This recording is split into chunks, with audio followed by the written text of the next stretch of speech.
새벽 4시 반. 자명종이 울리기도 전에 김도현은 눈을 떴습니다. 오늘로 69년째 맞는 아침이었죠.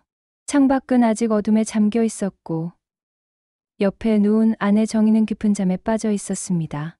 도현은 조심스럽게 이불을 걷고 일어났습니다. 관절 마디마디가 뻐근했지만 이젠 익숙한 통증이었습니다. 부엌으로 나가라면 하나를 끓였습니다. 김치 몇 조각과 함께 후루룩 들이켜고는 작업복을 입었죠.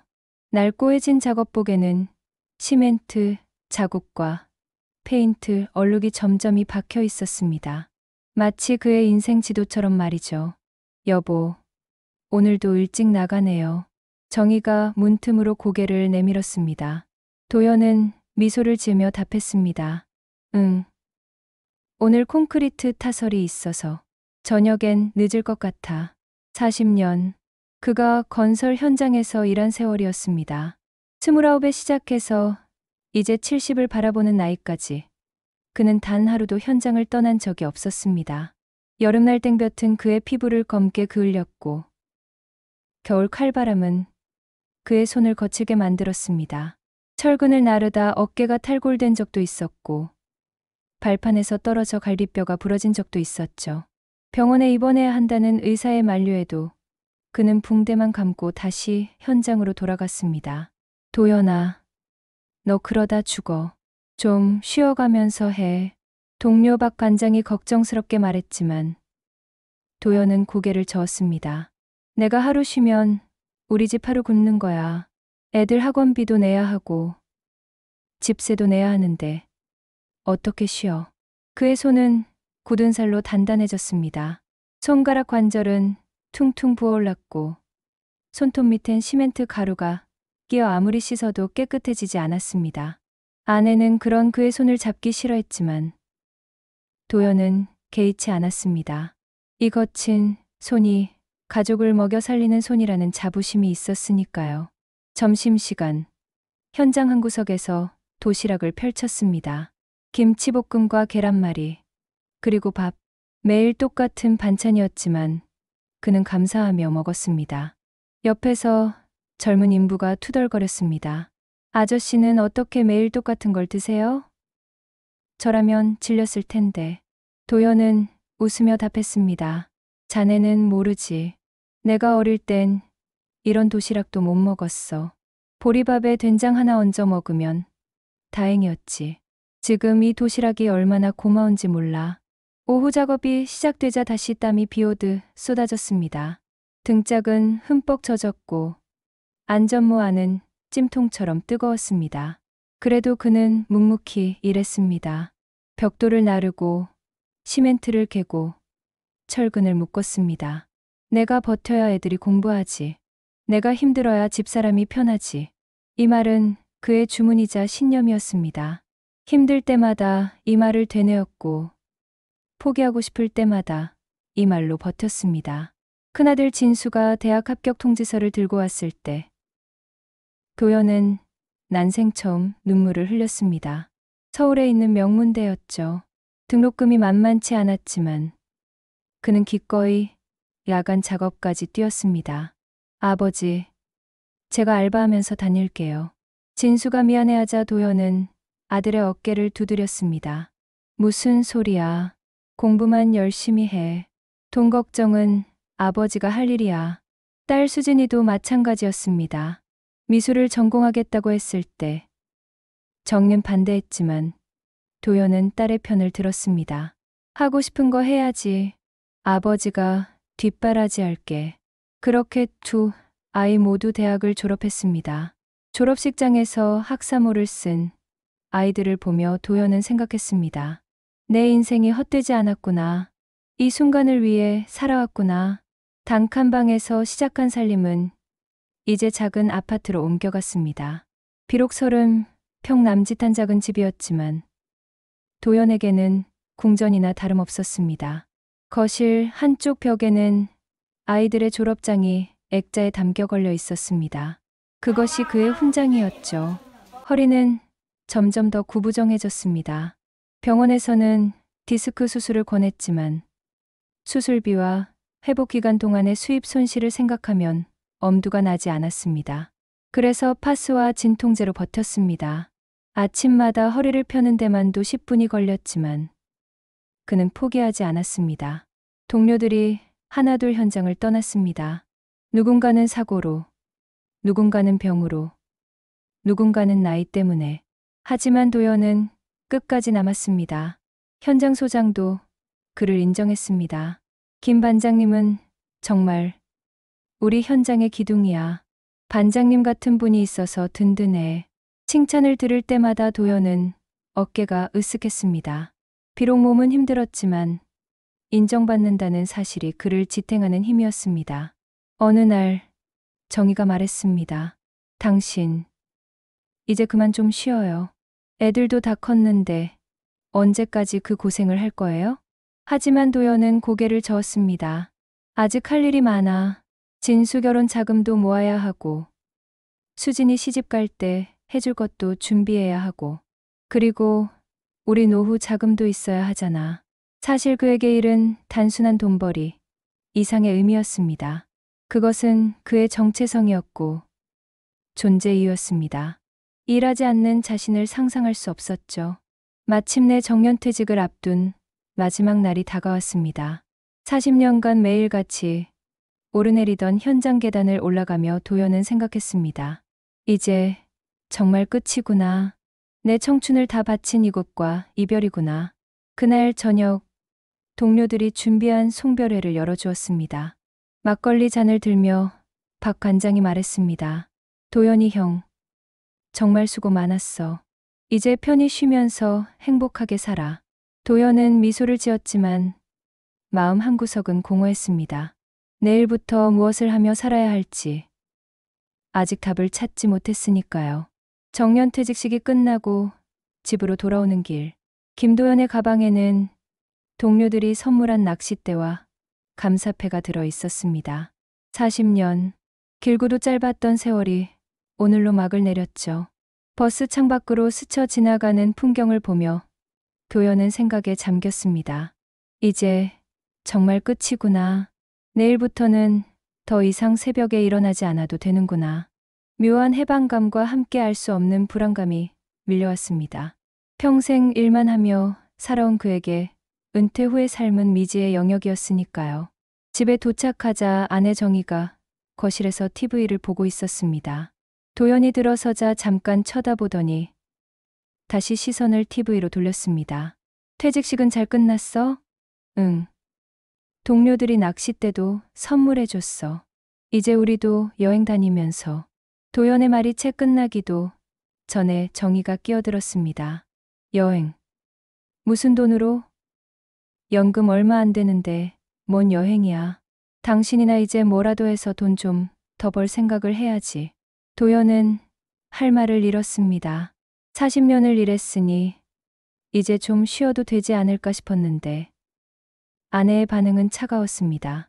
첫 번째 월요일 아침, 도연은 습관적으로 새벽 4시 반에 눈을 떴습니다.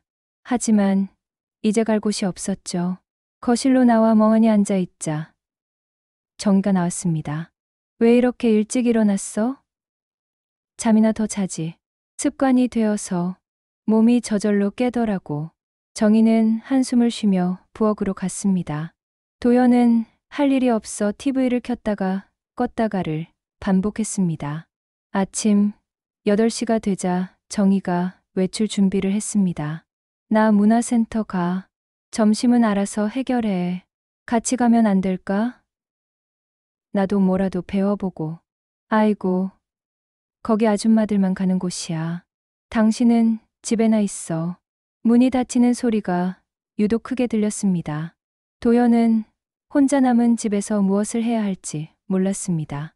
설거지를 하려 했지만 이미 깨끗했고, 청소를 하려 했지만 정희가 아침에 다 해놓았습니다. 점심때가 되어 라면을 끓여 먹었습니다. 혼자 먹는 밥이 이렇게 쓸쓸한 줄은 몰랐죠. 현장에서는 동료들과 왁자지껄 도시락을 나눠 먹었는데 이제는 TV 소리만이 유일한 것이었습니다. 오후가 되자 정희가 돌아왔습니다. 표정이 밝지 않았습니다. 오늘 문화센터에서 만난 영숙이 남편은 은퇴하고도 경비 일을 한대. 한 달에 150은 번다더라. 도연은 아무 말도 하지 않았습니다. 정의 말은 계속됐습니다. 당신도 뭐라도 해야 하지 않겠어? 하루 종일 집에만 있으면 뭐해? 돈이라도 벌어야지. 며칠 후, 도연은 아내의 부담을 덜어주고 싶어 집안일을 시작했습니다. 먼저 걸레를 들고 거실 청소를 시작했죠. 무릎이 아팠지만 정성껏 구석구석 닦았습니다. 그런데 정희가 들어오더니 인상을 찌푸렸습니다. 아니, 걸레질을 이게 뭐야? 물기가 너무 많잖아. 바닥이 다 미끄러워. 차라리 내가 2번 일하는 게 낫겠다. 정희는 걸레를 빼앗아 다시 닦기 시작했습니다. 도연은 멍하니 서 있다가 방으로 들어갔습니다. 다음 날은 빨래를 해보기로 했습니다. 세탁기 사용법을 몰라 설명서를 찾아 읽었죠. 조심스럽게 빨래를 넣고 세제를 넣었습니다. 그런데 세제를 너무 많이 넣었는지 거품이 넘쳤습니다. 아이고, 이게 뭐야? 세제를 왜 이렇게 많이 넣었어? 세탁기 고장나면 당신이 책임질 거야? 정의 목소리가 높아졌습니다. 도연은 황급히 거품을 닦았지만 이미 바닥은 비누거품으로 엉망이 되어 있었습니다. 미안해, 처음이라. 처음이면 물어보기라도 하든지. 평생 일만 했다고 집안일은 하나도 모르네. 그날 저녁, 도연은 요리에 도전했습니다. 간단한 김치찌개를 끓이기로 했죠. 유튜브를 보며 따라했지만 간이 맞지 않았습니다. 너무 짜서 물을 더 넣었더니 이번엔 싱거워졌습니다. 정희가 한 숟가락 떠먹더니 숟가락을 내려놓았습니다. 이걸 먹으라고 만든 거야? 돼지도 안 먹겠다. 재료만 버렸네. 도연은 혼자 김치찌개를 다 먹었습니다. 목구멍으로 넘기기 힘들었지만 버리기는 아까웠으니까요. 일주일이 지나자 정희의 불만은 더욱 늘어났습니다. 당신은 왜 하루 종일 집에만 있어? 이젠 돈 못 번다고 손 놓은 거야? TV만 보고 있으면 인생이 해결돼? 나름대로 집안일도 돕고 돕는다고 방해만 되지. 차라리 나가서 운동이라도 하든지. 도연은 할 말이 없었습니다. 40년간 가족을 위해 일했는데 이제 와서 무능력한 사람 취급을 받는 것이 서러웠습니다. 어느 날 도연은 용기를 내어 제안했습니다. 정희야, 우리 같이 산책이라도 할까? 날씨도 좋은데. 산책? 나는 바빠. 친구들 만나야 하고 문화센터도 가야 하고. 당신이나 혼자 가. 또 다른 날 도연은 극장에 가자고 했습니다. 요즘 재미있는 영화가 나왔다던데. 영화관은 무슨. 돈 아까워. 집에서 TV나 봐. 도연이 가장 기대했던 것은 손주들과의 시간이었습니다. 하지만 그것마저 쉽지 않았습니다. 큰아들 진수는 바쁘다는 핑계로 좀처럼 오지 않았고 딸 수진이도 마찬가지였습니다. 아버지, 요즘 어떻게 지내세요? 전화로만 안부를 물을 뿐 직접 찾아오는 일은 드물었습니다. 도연은 손주들 얼굴이 보고 싶어 먼저 연락했지만 돌아오는 대답은 늘 같았습니다. 아버지, 다음에 시간 되면 갈게요. 그 다음이 언제인지는 아무도 말해주지 않았습니다. 정희는 점점 더 많은 시간을 밖에서 보냈습니다. 친구들과의 모임, 문화센터, 등산 모임까지. 도연은 혼자 있는 시간이 늘어났습니다.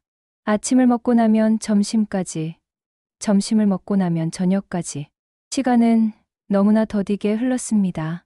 동네 공원 벤치에 앉아있던 어느 날, 도연은 옆에 앉은 할아버지와 대화를 나누게 되었습니다. 은퇴하신 지 얼마나 되셨어요? 한 달 정도 됐습니다. 아, 이제 막 시작이시네. 처음엔 다 그래요. 적응하는데 시간이 좀 걸리죠. 그 할아버지의 말이 위로가 되었지만 집에 돌아오면 다시 현실이었습니다. 정희는 여전히 차가웠고 도연을 무시하는 태도는 날로 심해졌습니다. 당신 친구들은 다 뭔가 하던데 당신만 빈둥빈둥 놀고 있어. 부끄럽지도 않아? 도연은 대답하지 않았습니다. 무엇을 말해도 정희의 마음에 들지 않을 것 같았으니까요. 그저 하루하루를 견디는 것이 그가 할 수 있는 전부였습니다. 은퇴한 지 2달째 되던 어느 봄날 아침, 김도연은 창고 깊숙이 넣어두었던 낚싯대를 꺼냈습니다. 먼지가 수북이 쌓인 낚시 가방을 열자 젊은 시절의 추억이 물밀듯 밀려왔죠. 25살 때 처음 샀던 릴, 첫 월급으로 장만했던 낚싯대. 그때는 일요일마다 새벽같이 일어나 한강으로 달려갔었습니다. 정희야, 나 오랜만에 낚시 좀 다녀올까 해. 거실에서 TV를 보던 정희가 눈썹을 치켜 올렸습니다. 낚시. 갑자기 무슨 낚시야? 젊을 때 좋아했잖아. 이제 시간도 있으니까 다시 시작해보려고. 정희의 표정이 단번에 굳어졌습니다. 나이 들어서 그런데 돈 쓰고 싶어? 낚시, 장비 사는데 돈이 얼마나 드는지 알아? 미끼 사고, 기름값 들고. 그럴 여유 있으면 알바라도 하지 그래. 도연은 할 말을 잃었습니다. 40년을 일하고 받는 연금으로 취미생활 하나 할 수 없다는 것이 서글펐죠. 그래도 가끔씩만. 가끔이고 뭐고 쓸데없는 짓 하지 마. 낚시에서 뭐가 남아? 물고기 몇 마리 잡는다고 밥이 나와. 돈이 나와? 도연은 조용히 낚싯대를 다시 창고에 넣었습니다. 하지만 마음속 작은 불씨는 꺼지지 않았죠. 며칠 후, 그는 인터넷으로 낚시 동호회를 검색했습니다. 실버 낚시 모임이라는 곳을 발견하고 조심스럽게 가입 신청을 했습니다. 도연 씨, 환영합니다. 이번 주 토요일에 정기 모임 있는데 오실 수 있나요? 회장이라는 분의 전화를 받고 도연은 가슴이 설렜습니다. 토요일 새벽, 그는 몰래 집을 나섰습니다. 정희에게는 동네 산책 간다고 둘러댔죠. 낚시터에 도착하자 비슷한 나이의 회원들이 반갑게 맞아주었습니다. 아이고, 새 회원이시네. 제가 초보자용 장비 하나 더 가져왔으니 같이 쓰세요. 따뜻한 환대에 도연은 코끝이 찡해졌습니다. 오랜만에 느끼는 소속감이었죠. 낚싯줄을 들이우고 앉아있는 시간은 평화로웠습니다. 물결 소리, 새 소리, 바람 소리가 마음을 어루만져 주었습니다. 도연 씨, 월척이에요. 붕어 한 마리가 낚싯대를 휘게 만들었습니다. 회원들이 박수를 치며 축하해 주었죠. 도연은 어린아이처럼 기뻐했습니다. 이렇게 순수하게 기뻐한 것이 얼마만인지 기억도 나지 않았습니다. 집에 돌아온 도연은 들뜬 마음을 감추지 못했습니다. 정희야, 오늘 붕어를 잡았어. 이만한 걸. 하지만 정희의 반응은 차가웠습니다. 그래서 그거 잡아서 뭐 할 건데? 매운탕이라도 끓일 거야? 비린내만 나게. 도연의 어깨가 축 처졌습니다. 그래도 포기하지 않고 매주 토요일마다 낚시 모임에 나갔습니다. 그것이 그의 유일한 낙이었으니까요. 한 달쯤 지난 어느 날, 큰아들 진순의 가족이 집에 왔습니다. 오랜만에 가족 모임이었죠. 도연은 손주들을 보는 것만으로도 행복했습니다. 할아버지, 8살 손자 민준이가 품에 안겼습니다. 도연은 손주의 머리를 쓰다듬으며 미소 지었죠. 우리 민준이 많이 컸네. 학교는 재미있니? 네. 할아버지. 할아버지는 요즘 뭐 하세요? 아이의 순수한 질문에 도연이 대답하려는 순간 정희가 끼어들었습니다. 할아버지, 요즘 아무것도 안 해. 그냥 집에서 밥만 먹고 있지. 친정어머니까지 오신 자리였습니다. 정희는 목소리를 높였습니다. 엄마, 이 양반이 요즘 뭐 하는 줄 아세요? 연금 타서 그냥 밥만 축 내고 있어요. 낚시나 가고 싶다고 하질 않나. 처가 어머니가 혀를 찼습니다. 아이고, 사위가 그러면 안 되지. 아직 젊은데 뭐라도 해야지. 도연은 고개를 들 수가 없었습니다. 진수와 수진이도 어색한 표정으로 시선을 피했죠. 얘들아, 너희 아버지 요즘 뭐 하는 줄 아니? 연금 타서 그냥 놀고만 있어. 남들은 은퇴하고도 경비든 뭐든 하는데 정의 말은 계속됐습니다. 마치 도연이 그 자리에 없는 것처럼 말이죠. 내가 사는 게 아니야. 평생 고생만 하다가 이제 와서는 이런 사람하고 살아야 하니. 민준이가 조심스럽게 물었습니다. 할아버지, 이제 일 안 해요? 그 순간 도연은 무언가가 가슴속에서 무너지는 소리를 들었습니다. 40년간 쌓아올린 자부심이, 가장으로서의 권위가, 아버지로서의 존엄이 와르르 무너져 내렸습니다. 할아버지는 이제 쉬고 있단다. 목소리가 떨렸습니다. 민준이는 고개를 갸웃거렸습니다. 왜요?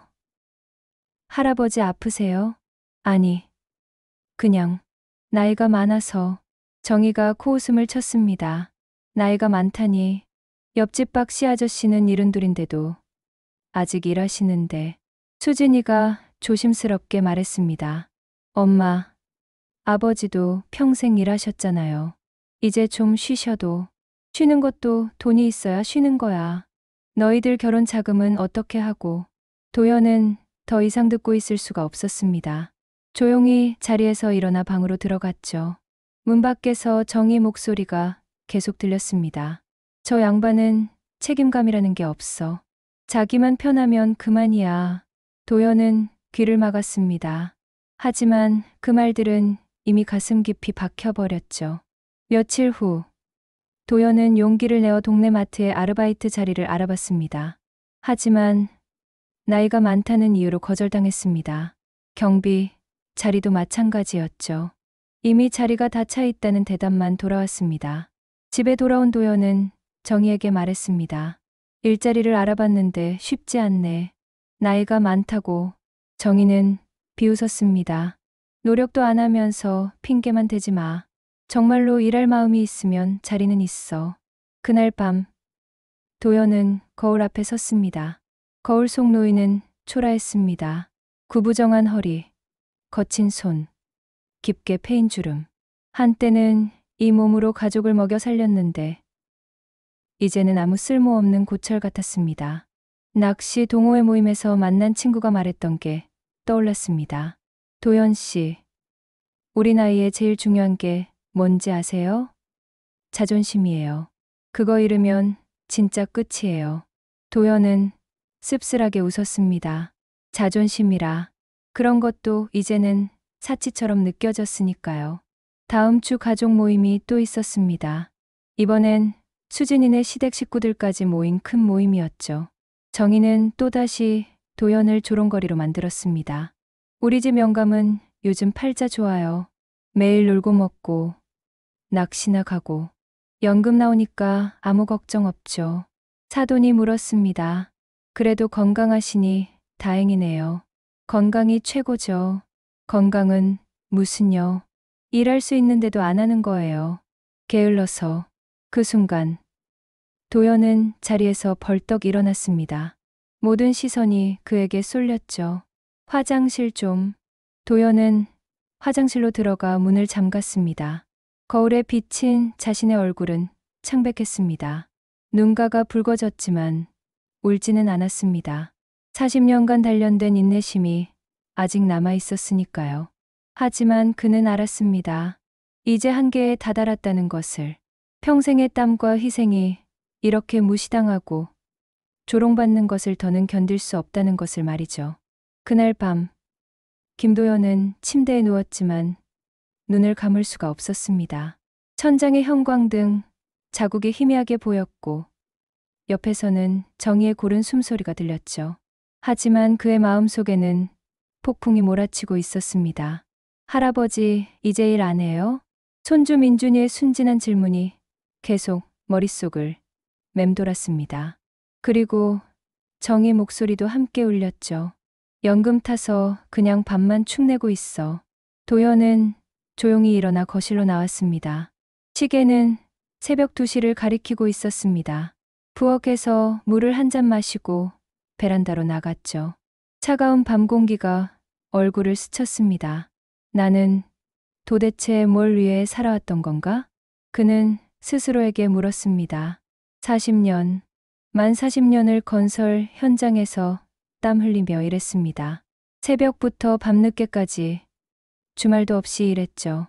손가락이 부러진 적도 있었고, 높은 곳에서 떨어져 병원에 실려간 적도 있었습니다. 그래도 쉬지 않았습니다. 가족을 위해서라면 무엇이든 할 수 있었으니까요. 그런데 이제 와서 그 모든 것이 무의미하게 느껴졌습니다. 가족을 위해 평생을 희생했는데 정작 가족에게는 짐이 되어버린 것 같았습니다. 도연은 거실 서랍에서 낡은 수첩을 꺼냈습니다. 그동안 모아둔 통장과 서류들을 펼쳐놓고 계산기를 두드리기 시작했죠. 먼저 국민연금, 한 달에 130만 원. 적지 않은 돈이었지만 정희가 원하는 생활을 하기엔 부족했습니다. 다음은 저축. 어려운 살림에도 꾸준히 모아온 돈이 3천만 원 정도 있었습니다. 큰 돈은 아니지만 혼자 살기엔 충분한 비상금이었죠. 그리고 아파트. 시세를 확인해 보니 3억 정도였습니다. 대출이 조금 남아있지만 팔면 2억 5천 정도는 손에 쥘 수 있을 것 같았습니다. 도연은 다시 계산했습니다. 혼자 산다면 작은 원룸이면 충분했습니다. 보증금 5천에 월세 30, 연금으로도 충분히 생활할 수 있었죠. 나머지 돈은 저축해두면 의료비나 비상시에 쓸 수 있을 것입니다. 존중 없는 삶은 더는 못 산다. 그는 중얼거렸습니다. 돈은 절반으로 줄겠지만 적어도 인간으로서의 존엄은 지킬 수 있을 것 같았습니다. 매일 구박받고 무시당하고 조롱당하는 것보다는 혼자 사는 것이 낫겠다는 생각이 들었죠. 새벽 3시, 도연은 백지를 꺼내 편지를 쓰기 시작했습니다. 정희에게 우리가 함께한 세월이 43년이구려. 젊은 시절 단칸방에서 시작해 여기까지 왔소. 그동안 당신도 고생 많았소. 나는 알고 있소. 당신이 얼마나 힘들게 살아왔는지. 펜이 멈췄습니다. 써야 할 말이 너무 많았지만 동시에 아무 말도 쓸 수 없을 것 같았습니다. 도연은 편지를 구겨버렸습니다. 말로 설명해도 정희는 이해하지 못할 것 같았으니까요. 대신 그는 이혼 서류에 대해 알아보기로 했습니다. 인터넷을 검색하니 황혼 이혼이 늘고 있다는 기사가 많았습니다. 자신만 그런 게 아니라는 사실이 조금은 위안이 되었죠. 재산 분할, 위자료, 양육권, 복잡한 법적 절차들이 머리를 아프게 했습니다. 하지만 도연은 단순하게 생각하기로 했습니다. 재산은 반반으로 나누면 됩니다. 어차피 함께 일궈온 것이니까요. 위자료도 필요하면 주면 됩니다. 중요한 건 자유였으니까요. 새벽 4시, 도연은 오래된 앨범을 꺼냈습니다. 결혼식 사진, 아이들의 돌사진, 가족 여행 사진들. 한 장 한 장 넘기며 과거를 되돌아봤습니다. 행복했던 순간들도 있었습니다. 정희가 웃던 모습, 아이들이 품에 안기던 순간들. 그러나 언제부터인가 정희의 눈빛이 변했습니다. 도연이 돈을 벌어올 때는 따뜻했지만 은퇴하고 나서는 차가워졌죠. 마치 쓸모없어진 물건을 보듯 했습니다. 내가 그저 돈 버는 기계였나? 도연은 씁쓸하게 웃었습니다. 아마도 정희에게는 그랬을지도 모릅니다. 남편이 아니라 생계 부양자로만 봤을지도 모르죠. 핸드폰이 진동했습니다. 낚시, 동호회 단체 채팅방이었습니다. 내일 새벽 출조하실 분? 저요. 날씨 좋다네요. 도연 씨도 오시죠? 도연은 잠시 망설이다가 답장을 보냈습니다. 네, 가겠습니다. 적어도 그곳에서는 그를 한 사람의 인간으로 대해주었습니다. 연금 액수나 과거 직업을 묻지 않았죠. 그저 같은 취미를 가진 친구로 대해주었습니다. 새벽 5시, 도연은 거울 앞에 섰습니다. 비록 늙고 초라해 보이는 모습이었지만 그래도 이것이 자신이었습니다. 40년간 가족을 위해 살았던 김도현. 이제는 자신을 위해 살아도 되지 않을까요? 돈은 줄어도 자유는 얻을 수 있다. 그는 거울 속 자신에게 말했습니다. 결심이 섰습니다. 더 이상 무시당하고 조롱받으며 살 수는 없었습니다. 비록 경제적으로는 어려워지겠지만 적어도 인간답게 살 수는 있을 것 같았습니다. 날이 밝기 시작했습니다. 도연은 조용히 낚시 도구를 챙겼습니다. 현관을 나서려는데 정희가 나왔습니다. 또 낚시가? 응. 돈도 없으면서 맨날 놀기만 하네. 평소 같았으면 죄송하다고 했을 것입니다. 하지만 오늘은 달랐습니다. 내 연금으로 내가 하고 싶은 일 하는 게 뭐가 잘못됐어? 정희가 놀란 표정을 지었습니다. 도연이 이렇게 대답한 것은 처음이었으니까요. 뭐, 지금 나한테 대드는 거야? 대드는 게 아니라 사실을 말하는 거야. 나도 이제 내 인생을 살고 싶어. 도연은 돌아서서 문을 나섰습니다. 뒤에서 정희가 소리쳤지만 그는 멈추지 않았습니다. 낚시터로 가는 버스 안에서 도연은 창밖을 바라봤습니다. 도시가 잠에서 깨어나고 있었죠. 새로운 하루가 시작되고 있었습니다. 그리고 그에게도 새로운 인생이 시작될 것 같았습니다. 낚시터에 도착하자 동호회 회원들이 반갑게 맞아주었습니다. 도연 씨, 오늘 표정이 다르네요.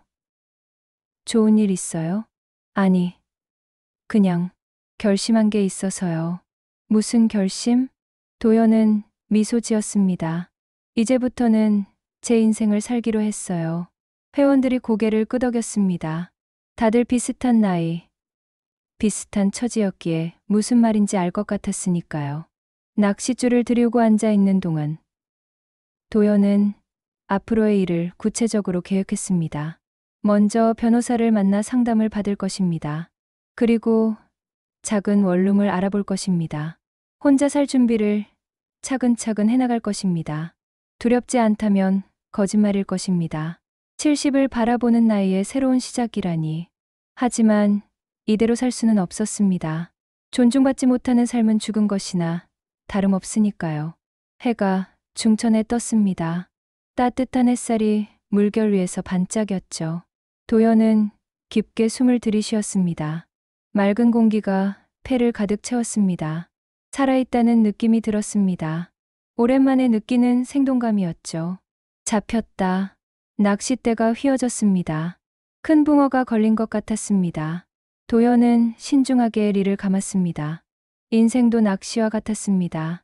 때로는 기다려야 하고 때로는 과감하게 결단해야 하죠. 붕어를 끌어올리며 도연은 생각했습니다. 이제 정말 시작이구나. 늦었지만 아직 늦지 않았구나. 내 인생의 두 번째 막이 오늘부터 시작되는구나. 이혼 서류에 도장을 찍고 나온 날, 김도연은 처음으로 혼자가 되었습니다. 69년 인생에서 진정한 의미의 독립이었죠. 손에는 작은 여행 가방 하나와 낚싯대, 그리고 낡은 공구 상자가 전부였습니다. 부동산을 통해 구한 원룸은 도봉구의 오래된 건물 3층에 있었습니다. 15평 남짓한 작은 공간이었지만 도연에게는 궁전처럼 느껴졌습니다. 무엇보다 이곳은 온전히 그의 공간이었으니까요. 여기가 이제 제 집입니다. 그는 빈 방 한가운데 서서 중얼거렸습니다. 창문으로 햇살이 들어왔고 멀리 북한산이 보였습니다. 작지만 깨끗한 부엌, 화장실, 그리고 침대 하나 놓으면 꽉 찰 것 같은 방. 하지만 충분했습니다. 첫날 밤, 도연은 편의점에서 산 김밥으로 저녁을 때웠습니다. 반찬을 만들 줄 몰랐거든요. 다음 날 아침, 그는 밥을 짓기로 마음먹었습니다. 유튜브에서 초보자 밥 짓기를 검색했죠. 쌀 한 컵에 물 한 컵 조금 넘게. 영상을 보며 따라했지만 첫 번째 시도는 실패였습니다. 물을 너무 적게 넣어서 밥이 타버렸죠. 냄비 바닥에 눌어붙은 누룽지를 긁어내며 도연은 웃었습니다. 이것도 경험이지 뭐. 정이었다면 난리가 났을 것입니다. 하지만 이제는 아무도 구박하는 사람이 없었습니다. 실패해도 괜찮았고 다시 도전하면 그만이었죠. 두 번째 시도는 성공이었습니다. 윤기 나는 하얀 밥이 완성되었을 때 도연은 작은 성취감을 느꼈습니다. 김치 하나만 올려 먹었지만 그 어떤 진수성찬보다 맛있었습니다. 일주일 후 도연은 동네를 탐색하기 시작했습니다. 아침마다 근처 공원을 산책했죠. 그곳에서 비슷한 나이의 할아버지들을 만났습니다. 새로 이사 오셨어요? 네. 저기 원룸에 삽니다. 혼자 사시나 보네. 저도 그래요. 자식들 다 독립시키고 이제 편하게 살려고요. 그들과 대화를 나누며 도연은 자신이 특별한 경우가 아니라는 것을 알게 되었습니다. 황혼 이혼, 독거노인, 이런 단어들이 더 이상 남의 이야기가 아니었죠. 어느 날 저녁, 도연은 동네 작은 슈퍼마켓 앞을 지나가다가 구인 광고를 봤습니다. 저녁 시간 아르바이트 구함, 주 3일, 6시-10시. 도연은 망설임 없이 들어갔습니다. 주인 아주머니는 따뜻한 미소로 맞아주었죠. 어르신, 일해보신 적 있으세요? 건설 현장에서 40년 일했습니다. 이런 일은 처음이지만 성실하게 하겠습니다. 그럼 내일부터 나오실 수 있어요? 시급은 10,000원이에요. 도연은 고개를 끄덕였습니다. 적은 돈이었지만 그에게는 큰 의미가 있었습니다. 다시 일할 수 있다는 것, 누군가에게 필요한 사람이 될 수 있다는 것이 중요했으니까요. 첫 출근 날, 도연은 물건 진열하는 법부터 배웠습니다. 무거운 박스를 나르는 일은 건설 현장에 비하면 아무것도 아니었죠. 계산대 사용법도 금세 익혔습니다. 어르신, 일 잘하시네요. 젊은 알바생보다 나아요. 주인 아주머니의 칭찬에 도연은 어깨가 으쓱했습니다. 오랜만에 듣는 인정이었죠. 손님들도 친절했습니다. 동네 단골들은 도연을 아저씨라고 부르며 반갑게 인사했습니다. 아저씨, 오늘도 수고 많으세요. 감사합니다. 또 오세요. 그런 작은 인사말 하나하나가 도연의 마음을 따뜻하게 만들었습니다. 정여 살 때는 느끼지 못했던 소소한 행복이었죠. 한 달이 지나자 도연의 생활에 리듬이 생겼습니다. 아침에는 산책과 운동, 낮에는 낚시나 독서, 저녁에는 아르바이트, 주말에는 낚시, 동호회 모임에 참가했죠. 동호회에서 만난 친구 박 씨가 물었습니다. 도연 씨, 요즘 표정이 많이 밝아졌어요. 좋은 일 있어요? 그냥 제 삶을 찾은 것 같아요. 무슨 말인지 알 것 같네요. 저도 은퇴하고 한참 방황했거든요.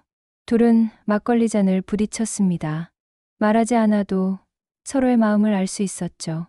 어느 토요일 오후, 뜻밖의 방문객이 찾아왔습니다. 손자 민준이었습니다. 진수가 데려다 준 것이었죠. 할아버지, 여기 할아버지 집이에요? 그래, 민준아. 작지만 할아버지 집이란다. 민준이는 작은 원룸을 신기한 듯 둘러봤습니다. 할아버지 혼자 사세요? 응. 할아버지 혼자 산단다. 외롭지 않아요? 도연은 손주의 머리를 쓰다듬었습니다. 아니, 할아버지는 행복해. 그것은 진심이었습니다. 작은 공간이지만 자유가 있었고, 적은 돈이지만 존중이 있었습니다. 할아버지, 저번에 낚시 가보고 싶다고 했는데 기억나요? 민준이의 눈이 반짝였습니다. 도연은 미소 지었죠. 그럼 다음 주에 할아버지랑 낚시 가자. 물고기도 잡고 도시락도 먹고. 진짜요? 아빠, 나 할아버지랑 낚시 가도 돼?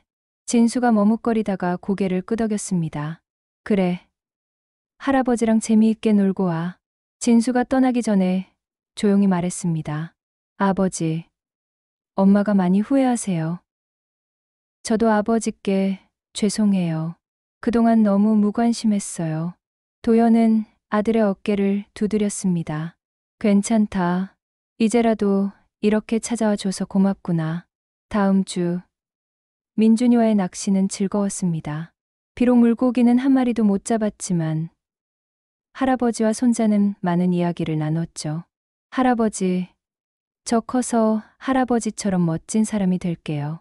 민준이는 할아버지보다 더 멋진 사람이 될 거야.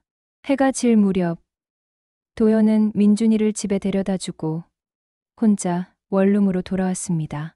작은 부엌에서 라면을 끓이며 오늘 하루를 되돌아봤죠. 행복했습니다.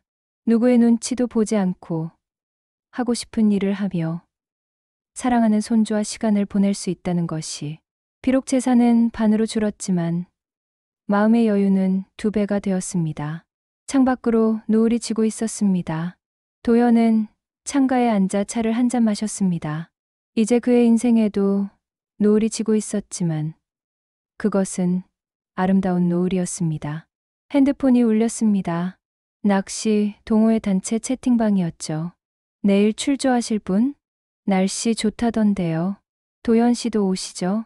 도연은 미소 지으며 답장을 보냈습니다. 네, 갑니다. 내일 뵙겠습니다. 그는 일어나서 내일 입을 옷을 준비했습니다. 낡았지만 깨끗한 낚시복, 모자, 그리고 새로 산 장갑. 모든 것이 소박했지만 그것으로 충분했습니다. 잠들기 전 도연은 일기를 썼습니다. 은퇴 후 처음 시작한 일이었죠. 오늘도 감사한 하루였다. 민준이와 낚시를 갔다. 물고기는 못 잡았지만 소중한 추억을 낚았다. 내일은 동호회 친구들을 만난다. 기대된다. 이제야 진짜 내 인생을 사는 것 같다. 불을 끄고 누운 도연은 깊은 잠에 빠졌습니다. 내일에 대한 기대와 함께 평화로운 잠이었죠.